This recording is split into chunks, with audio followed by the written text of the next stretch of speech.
A word or two with Julian Clary next, a chat with Emilio Estevez and a report on Soviet cinema, which today saw its first showing of Gone with the Wind. Imperial leather, her only comfort in life. Hey, good looking. Smells good. You can't eat that. Cooking. You can't eat that.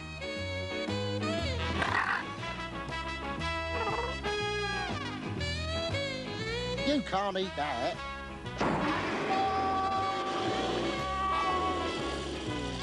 Findus lean cuisine. With over 20 low-fat dishes that taste great, you can. Keith, don't play with your food. Oh no, please don't put your sleeve in it, please. Oh, you have.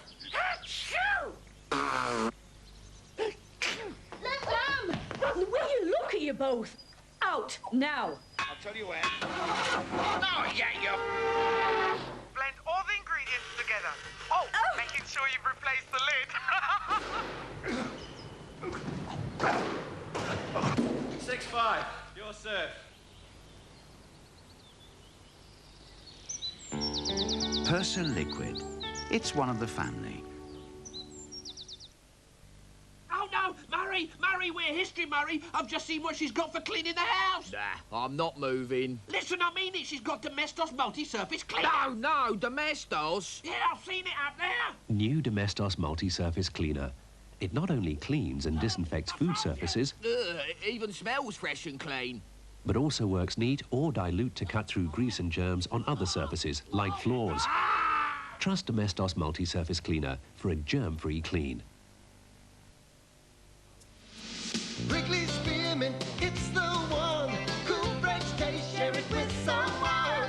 So minty cool, through and through. It tastes so great, you'll just love to chew it. Wrigley Spearmint gum, you'll just love to chew it. Tastes so great, you just love to chew it.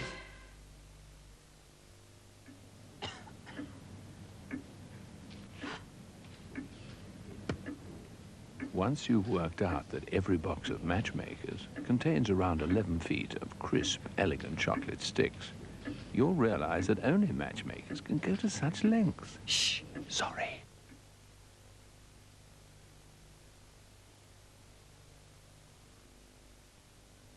Rounding off this Friday night now on 4, music, madness and the movies. The Word. A word. Spread the word.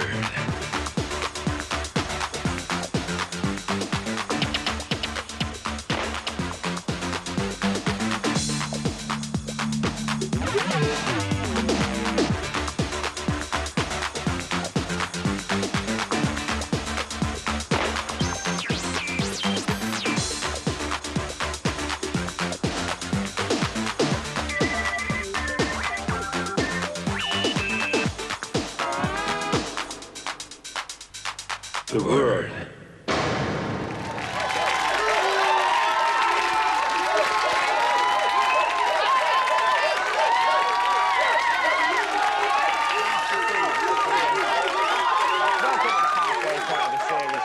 Only another 9 shows after this, 58 shopping days to Christmas, and about 69 years till the return of Halley's Comet.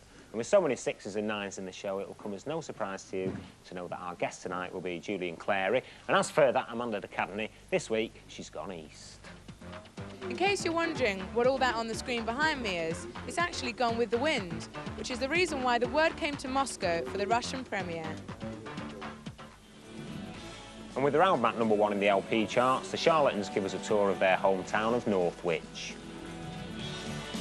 Has anyone said that I've got lips like Mick Jagger?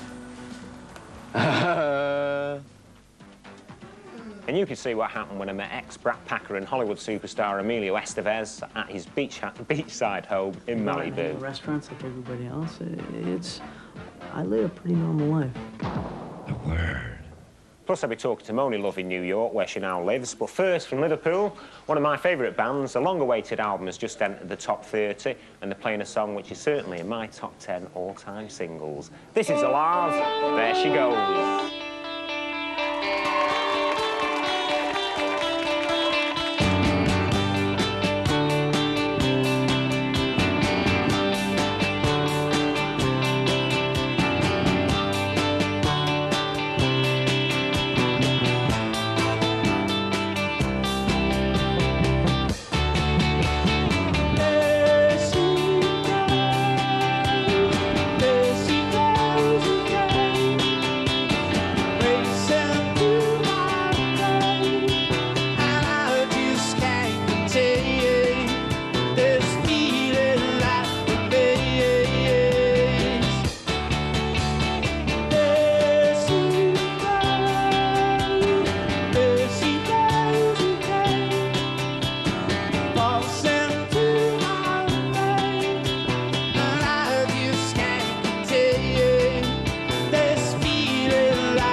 Great stuff. That's the Lars. There she goes. I know they're from Liverpool, but I've got lots of friends in Liverpool. Actually, I'm lying. I haven't got any friends in Liverpool at all. My guest tonight, though, was once known as that abuser of students, the Joan Collins fan club. Until he got a few legal letters from Joan Collins' solicitors. He hit the big time when he was Mike Smith's partner in Trick or Treat and now hosts Channel 4's anti-game show, Sticky Moments. Julian Clary. Hello. Hiya, Julian. You started your show on Wednesday, didn't you, Sticky Moments? It started going out on Wednesday, yes, when we were in Russia. Hey, we're going to have a look at a clip from it now. All right, let's play our first game of the evening, which is called the Travel Game. All the questions will relate to Russia. And we'll start with you, June. Question 1. Rudolf Nureyev defecated in 1963. True or false? False, I should think.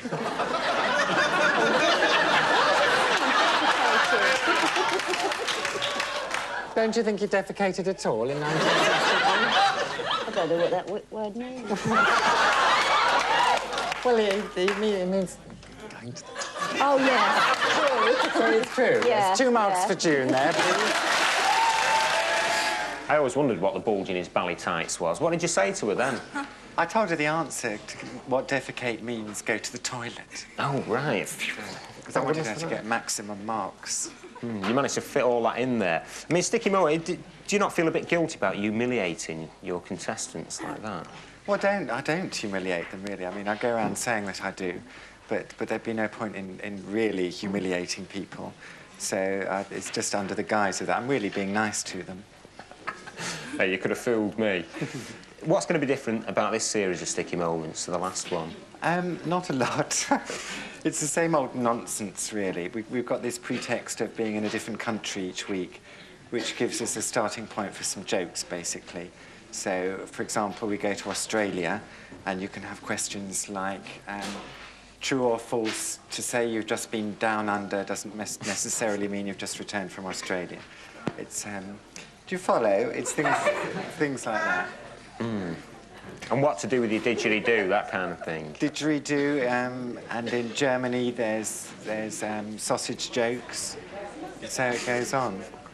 Who were misses? So there's a lot of noise going on in here. A lot of frisky stage hands. Or are they the band? I can't tell. I think they're stage hands. You do wear some quite outrageous outfits, don't you, on your shows? Yes, I'm known for it, yes. I never saw the point in just wearing boring grey clothes or a suit or something. And if you're going to be on the telly, you might as well wear something exciting, I think. Well, what are you looking at me like that for? I'm not. It's not grey. It's sort of aquamarine, I think. Yeah, there's a few grease stains on this, but you know, I dare say there are. I think I'm well turned out. Channel 4 I wasn't budgets. referring to you. Don't be so insecure. I'm not being. Are you as big in the Midlands and like the North as you are down south? You think? If not bigger. Well, I don't know how you tell how big you are anywhere, really. I know when we go on tour, we go up north, and audiences are very wild, but then I think they just are wilder the further north you go. They're out for a good time, certainly. They're not as restrained as southerners. Mm. What's happened to Fanny the Wonder Dog? Well, she's sitting by the fire in Swindon at the moment. She's retired. She has no doings with anything theatrical at all. She did make one guest appearance in this series when I sang Four-Legged Friend to her. Well, when you were on tour and everything, did your dog ever throw up in the car? Oh, no, she wouldn't do anything undignified like that. Mm.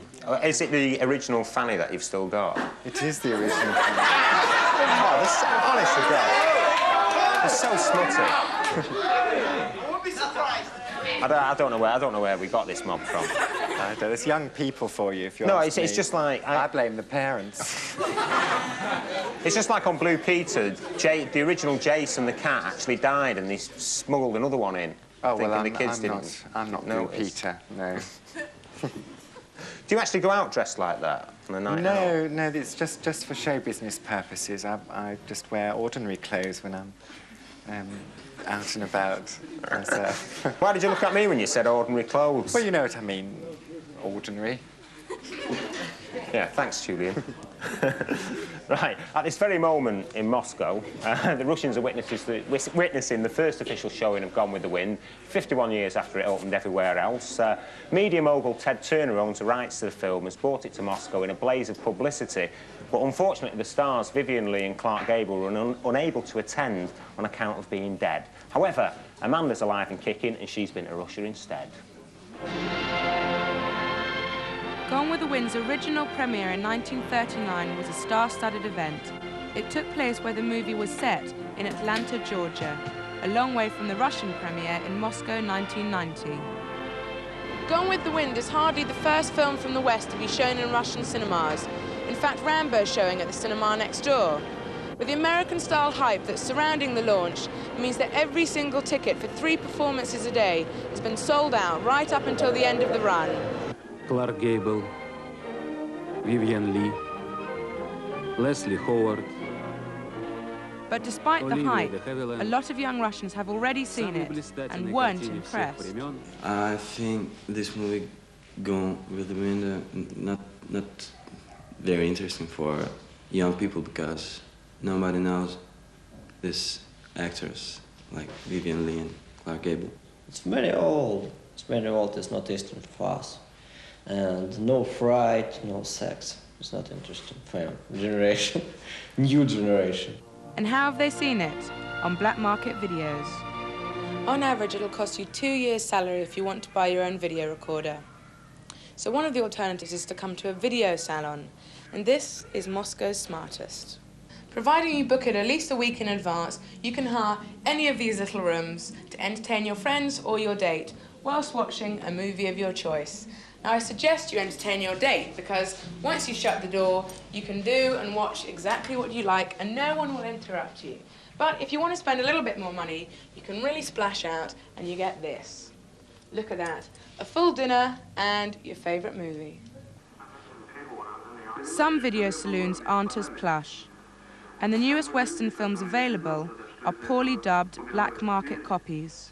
All these videos which are illegally copied, that they're distributed, and the source is one or two or three big productions somewhere in the underground who just keep producing these Russian versions of these tapes. Some translators press their noses with packs and tone like this to disguise their voices. Despite pirate videos, the average Russian goes to the cinema once or twice a week, compared to once or twice a year in the UK, even though often the cinemas are pretty basic. Now, this is something you would never find in a British cinema, a book stand. From this very limited collection of second-hand books, all you seem to be able to buy is a Bruce Lee book. So if you're bored with the movie, at least you can read a book. The Russians aren't very big on subtitles, so one way to find out what's happening in the film is to have live running commentary from a guy that sits in a little room like this one. He only gives a rough interpretation, though. Он застукал тебя со своей женой, да? Нет, наоборот, сэр, что вы, я скинул 4 фунта и потерял бог знает сколько свободных радикалов. Это отношение к делу. My favorite film is The Shining, and also my favorite films are Rain Man and The Witches of Eastwick. Once Upon a Time in America, Shining, Clockwork Orange, and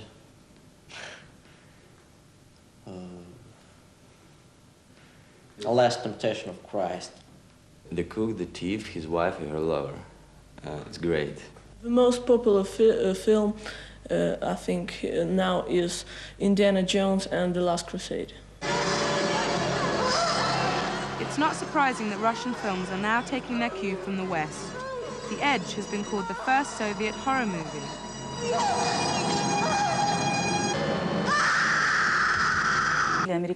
American cinema has affected our films. Everyone wants to see a fairy tale nowadays. Страшно? Это мой ребенок, у нее будет.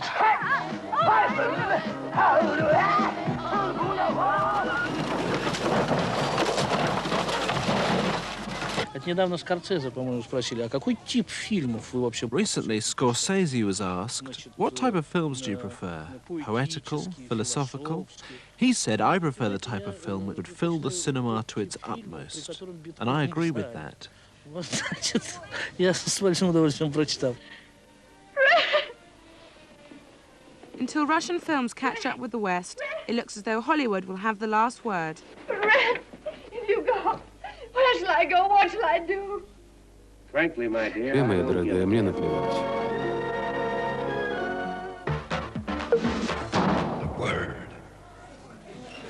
Brilliant stuff. That's Gone with the Wind, opening in Russia. Is that one of your favourite movies? It is, and how dare they not like it?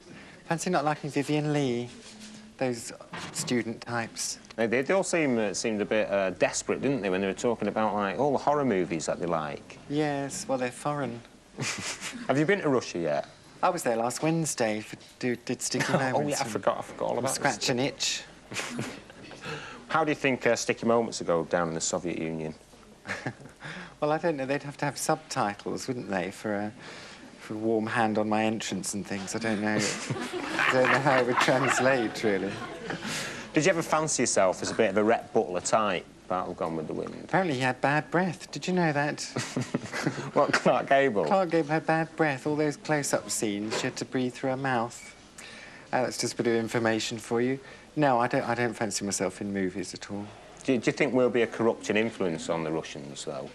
Sending them all our splatter movies? Are we sending them all of everything? Yeah, they're getting all the horror movies. Probably. They'll be all... Yes. Who knows? Another 20 years. Another Just 20 like years Milton of what? Keynes in Moscow. Without the concrete cows. Mm. Hey, they're still digging those mammoths out of the snow, aren't they, and eating them? Are they? I don't ask me. Hey, listen, we want educated people on this show, nothing. Julian, you know. Hey, still to come tonight, we've got Monie Love in New York and the Charlatans in Northwich. But first, here's a little teaser for yourself. Do you recognize this singer? Find out who it is after the break. The word. You may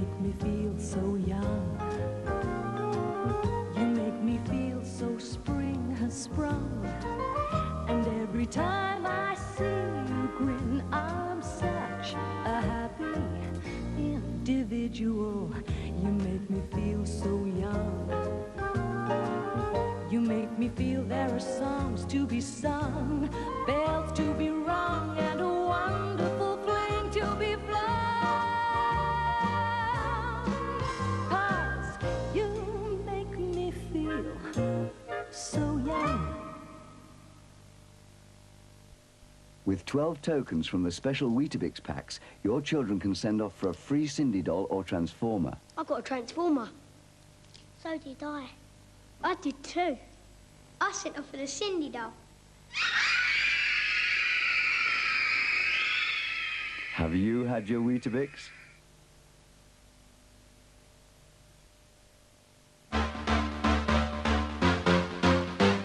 The word. We asked you who this singer is.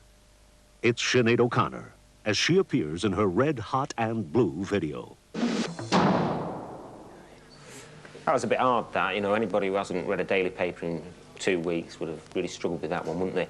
Welcome back to the show. Now, when Emilio Estevez sprang to fame as one of the original Brat Packers in movies like St. Elmo's Fire and The Breakfast Club, he lived the fast and furious lifestyle you'd have expected of a star. But recently he's chilled out and become a little more serious, like his dad, Martin Sheen. Now he's moved away from Hollywood to prepare for the imminent opening of the Brat Pack movie, Young Guns 2. There you go, another exotic location for us, Malibu Beach, which is kind of Emilio Estevez's front garden, which is a good job, really, because his house is over there, and that's where we're going to be interviewing him. Is this what it's supposed to be all about? What's supposed to be all about? No, the Hollywood lifestyle. Listen to him. What do you mean, what? This is hardly the Hollywood lifestyle. This is me removing myself from the madness, because it can get pretty crazy in town. You can get swept up in the nightclub scene, and I mean, I did. I've experienced it firsthand. So I felt that it was important for me to remove myself from that madness, and set up a life that was conducive to work. Well, what do you kind of do if you just want to hang out and have a good time now? Because, I mean, if you go out, people are going to say, oh, well, there's Emilio Estevez at the bar, and start pestering you, aren't they? Get us a drink, they'll say. Right, yeah. I stay home a lot. I go out on the beach and I play a lot of volleyball, and I sit out and read, or I'm downstairs working, or my night out is a night at the movies and dinner. Saint Emilio. I don't believe a word of it, right? Well, it's true. Yeah, you're the one who got his sort of first proper film break, in a way. To a certain extent, playing a punk rocker. Yeah, playing a punk rocker in Rupelman, yeah. 7 Up. It's a crisp, refreshing feeling, crystal clear and light. America's drinking 7 Up, and it sure feels right. Feeling lucky 7. Kevin, stop singing, man. Huh? Wasn't singing, guy. Cut it out. Why so tense, guy? Otto. Mr. Holmes. You were late again this morning. Now, normally I'd let it go, but it's been brought to my attention that you're not paying attention to the way you space the cans. Have you ever been spotted at any punk gigs in LA? No, not. Once the film ended, I sort of bid that lifestyle farewell. Imagine being a punk for a cowboy. Yeah, it is. Yeah, that's exactly what happened. Ah, shit, I'm sorry, McCloskey. Hey, it's all right. We're all upset about John. Sorry I didn't sniff you out soon, you goddamn traitor. Is it more fun to play a kind of psychopathic character, someone who's a bit unhinged? Yeah, I think so, yeah. You certainly there's a sense of freedom that you have. Now, you've also just directed your second film, Men at Work, which is like about garbage men. Right. Well, I can't really see the appeal, right, of playing a garbage man. Well, when I was writing the script, when I started writing the script about 6 years ago, I came to the conclusion that there were no films about garbage men. For that very reason, that there should be. The garbage men, played by my brother and I, we stumble upon a body in the trash, and the body turns out to be a city commissioner who's been allowing toxic waste dumps off the coast of the beach and has been getting kickbacks for it. we find him in the trash, and we start to uncover the plot of everything that's been going on. And Carl sort of knows this guy. So? I don't know him at all. Well, what I'm trying to say is he shot him with a pellet gun. But he thought he hit him in the butt. I did hit him in the butt. Is it kind of making up for the fact that you never really had to do any blue-collar jobs when you were sort of being brought up? Well, I don't know if you would consider it a blue-collar job or not, but when I was growing up, when I was 18, graduated from high school, I had done some television, but not enough, definitely, to support myself. So I got a job as a janitor in a health club, and I had my job was cleaning out the showers and what had accumulated in the drains usually. Oh, like what? It was, well, I don't know if we can talk about. Oh yeah, of course you can. Yeah, you talk about what you want. Anyway, so that was Pretty well. I like the way you skipped over that one. Anyway, yeah. But that was as close to a blue-collar job as I think that I'd want to get. What an absolutely gorgeous day. Warm sun, beautiful women. And the air is just right for drinking. Can you actually be a regular guy if you are like a Hollywood star? The ancient Roman leaders of the world always had somebody in their ear whispering, "It's only fleeting, it's only fleeting," and it in fact is. It's a job. It's you know, I don't think that what I do is any more important than what anybody else does. And again, as I said, I feel incredibly privileged to do what I do, and I'm having a ball. And he certainly is incredibly privileged. Have you actually seen any of those cowboy movies? No, I don't. I'm not very keen on watching movies at all. You have to sit still for about an hour and a half, and I can't do it. I can't be doing... I don't know. I mean, I thought, because you actually did a single, didn't you, off the film Paint Your Wagon? Oh, that's a link. Yes. Oh, yes. Hey, talk about it. I'm getting jip already, aren't I? No, I wasn't with you there. I did do the Wandering Star business, yes. Mm. Yeah. Now, it didn't really take off and get to #1 like Lee Marvin's, did it? No, it all went horribly wrong, I'm afraid. The public didn't want to know. Do you not think that maybe they didn't fancy you as a cowpoke? I've had no complaints. It may have been that the record just wasn't really very good, you know, that one has to face the fact. Nonsense. Art, that's what it is. Let's have a look at it. This is, I think your outfit's better than Lee Marvin's. Was born under a wandering star. I was born, yep, under a wandering star. Do I know where hell is? Hell is in hello. Heaven is goodbye forever. It's time for me to go. I was born under a wandering star. So, what was the western location there? That was Blackpool Pleasure Beach. We had a lovely day out. Have you still got the outfit? Still got the outfit, yes. Have you actually been off riding the range in that? On my horse Dobbin, yes, up and down the beach. Now you said that's never been shown on the TV before. Well, it never got to the stage where anyone wanted it, because we made the record and then we rushed out to do our lavish video, and no one bought the record, so no one watched the video. So it was an expensive day out. Somebody must have bought it, because it got to number 136 in the charts. Yeah. That's the first I've heard. Or perhaps I could have royalty someday. Should have done a remix. That's the thing nowadays, isn't it? A dance version, you can't dance to it, you see, and the young people today, they like to dance, don't you? I'm sure if they used their imagination could dance to that. Anyway, we'll leave that now and go and catch up with all the juice as we go on another mission. The following information on star-sensitive stories is for operational use only.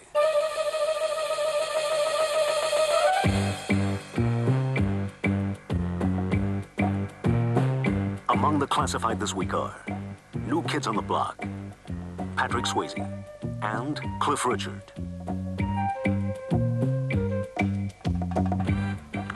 A constellation of stars clustered to Chile this week for a benefit concert for Amnesty International. All the stars were there. Sting, Sinead O'Connor, Peter Gabriel, and political activists, New Kids on the Block. New Kids on the Block? Is that correct? It's very important that we as young people know what's going on in the world, you know what I'm saying? Because we're the future and we're going to set the standards of what happens in the future. Nice one, kids. Separated at birth. Patrick Swayze. Morton Harkett. 3 weeks ago, we told you about American TV's new environmentally conscious show, EARTH Force. It's not just beating people over the head and saying, you know, this is bad with the environment. We're not doing a series of documentaries, we're doing an entertainment show. Well, after only 2 programs, it's been AXED. Hindsight Horoscope. Patrick Nichols. Date of birth, 14th November, 1948. Scorpio. Tory Minister Patrick Nichols, the man behind the anti-drink driving campaign, resigned from the cabinet last week after being arrested for drink driving. He should have read his stars. Scorpio. Weekly indications suggest that you may shoot yourself in the foot. With 66 days to Christmas, people are already betting on the #1 Christmas single. William Hill have made 50-year-old gelding Cliff Richard the hot favorite at 5-1 with Savior's Day. Partners in crime are coming up on the inside with Undercover at 10-1. On the rails are Gaza and Lindisfarne at 12-1. And metal gurus are lagging far behind on a new version of Slade's old favorite, Merry Christmas Everybody, at 20-1. Unplaced so far are entries Dread Zeppelin, Trevor and Simon, and Spitting Image. Betting expert Cecil Parkinson has declined to give us his tip. This tape will now self-destruct.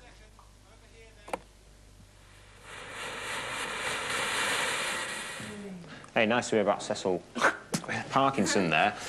What's your bet for the Christmas single, Julian? Oh, hasn't Cliff got one out? Oh, yeah. Oh, well, that'll beat it. I'll vote for that. Well, I always thought that, because, I mean, he's Christian, it fits in with the message and everything. Quite right, yes. Gives you a warm glow within. Well, yeah, I mean, I went to one of his concerts and I came out converted. Did you? Yeah, Satanism. Oh, terrible. We're going to go over to New York now because at just 20 years of age, South London rapper Monie Love is Britain's most successful rapper. Her new album, Down to Earth, went straight into the top 30 this week, and her single, It's a Shame, is currently at number 12, making it her biggest ever hits. Get it out your civic, invest up the nerve. Oh boy, he really picked them. What do you know? It's time for you to show you're not sleeping. A progress report on the 2 of you you're keeping. Peeking through the peephole to see if honey's sneaking. You estimated right that night the other weekend. Collectively, the facts should conclude the decision. You caught the brother in a terrible disposition. It's a shame.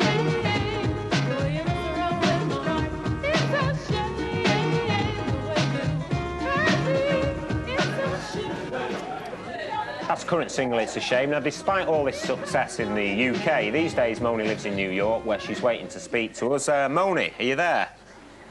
Yeah. Hey, it looks a bit windy up there. Why did you move from South...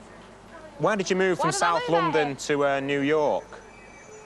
Oh, because there's much more red light districts and I like the red light districts and stuff, so that's why. Not really. Hey, you've been watching Coronation Street on cable, haven't you? Yeah. No, I moved out here because my mum and a lot of my family and stuff moved out here, so I thought, well, why be the other one out? Have the Americans reacted to you? They've taken to me quite well, you know. First of all, it was a novelty that I was English, you know, fish and chip eating, you know. It was a novelty at first, but now it's, you know, everybody's gotten over it and it's quite normal. Well, how do they treat you? They always like, oh, that's that girl from England, stuff. And they always ask me what's it like in England. A lot of people, especially a lot of the black kids that I've met out here, they ain't been to England and stuff, so they asked what it's like. They was really surprised to find out that there are black people in England. They was like, "Oh, you talk with an English accent, but you don't wear a bowler hat and carry an umbrella." Well, you could put that right, couldn't you? Are there any other British rappers who are breaking into the States at the moment? At the moment, it's just like... Actually, I seen Rebel MC. I seen Rebel MC on a video show yesterday, and people have got quite a good, you know, knowledge of him. And also, that's about it from England so far, you know. But what's happened is that their attitude ain't closed towards England and Europe anymore. At one time, it used to be like, oh, they rap and they come from England, forget them, you know. But now, because of, like, they've accepted me, there's Rebel MC coming over, and they're not as closed-minded as they were before. Is there a lot of sexism in the rap scene, you know, because you're a girl who raps off all the guys? Oh, all that, ooh, a bee is a bee is a bee.